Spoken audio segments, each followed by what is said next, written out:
Hi class, my name is Mrs. Frozy, and I am here to read an adventure story with you today. As all of us are at home and doing some learning for home, now is a good time to practice using your imagination. Maybe after the story that we read together today, you'll be inspired to write stories of your own based on your experiences at home. Today we're going to read Dory's story by Jerry Pallotta. Now, Jerry Pallotta is from Boston, Massachusetts, close to the ocean. And so you're going to see some of that come out in his story today. I hope you enjoy Dory's story by Jerry Pallotta. My mom and dad always told me, you're just a kid, so don't ever go out in the boat alone. But one night, I learned about plankton. These tiny sea creatures are invisible during the day, but sometimes after dark, they light up. I wanted to learn more.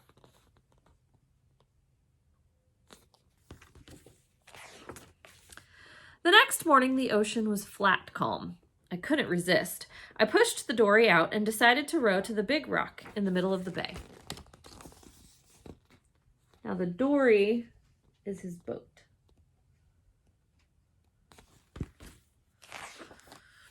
As I rowed, I noticed dozens of seabirds circling around. Grandpa says that where there are seabirds, there are fish, so I kept rowing.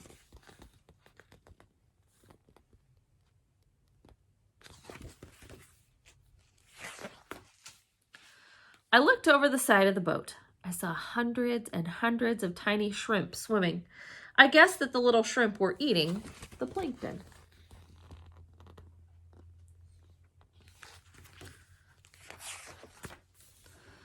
As I rowed toward the big rock, I saw schools of sand lances. Some people call these fish sand eels. The sand eels were chasing and eating the shrimp.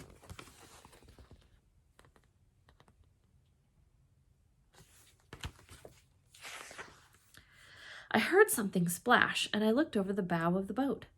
I heard more splashes. I looked closer and saw mackerels chasing and eating the sand eels.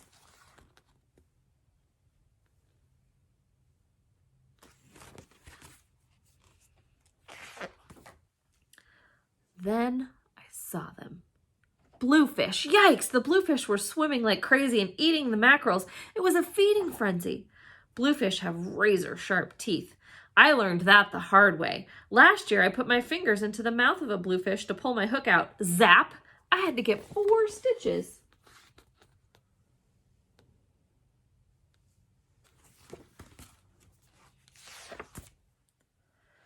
I stood up in the dory to watch the show the bluefish were putting on. Suddenly, 5 huge tuna appeared in the bay. The tuna were chasing and eating the bluefish. I began to worry. Maybe going out in the boat alone wasn't such a good idea. The tuna were almost as long as the boat.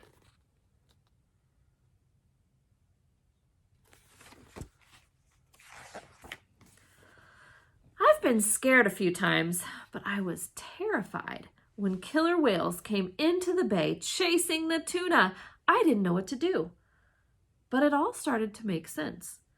Killer whales eat tuna, tuna eat bluefish, bluefish eat mackerels, mackerels eat sand eels eat shrimp, and shrimp eat plankton. I knew one thing. I didn't want to become part of the food chain. Help! Where's my mommy?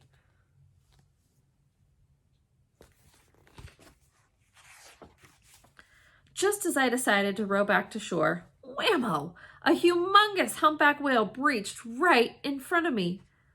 But wait, humpback whales don't eat killer whales. Humpbacks eat plankton and krill, some of the tiniest creatures in the ocean. The food chain is really more like a food web.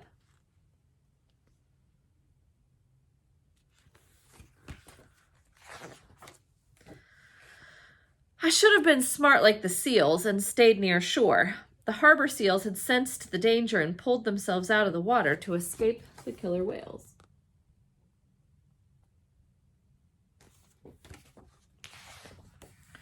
All of a sudden, a killer whale swam by, chasing a tuna. The tuna jumped out of the water and smashed into my dory. Bam! Oh no. I was capsized. Thank God I had my life jacket on.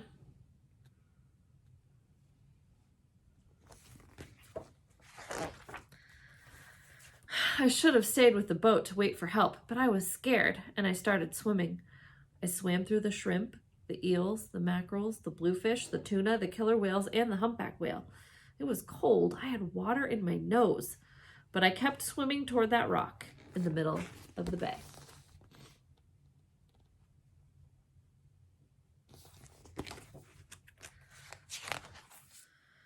I made it.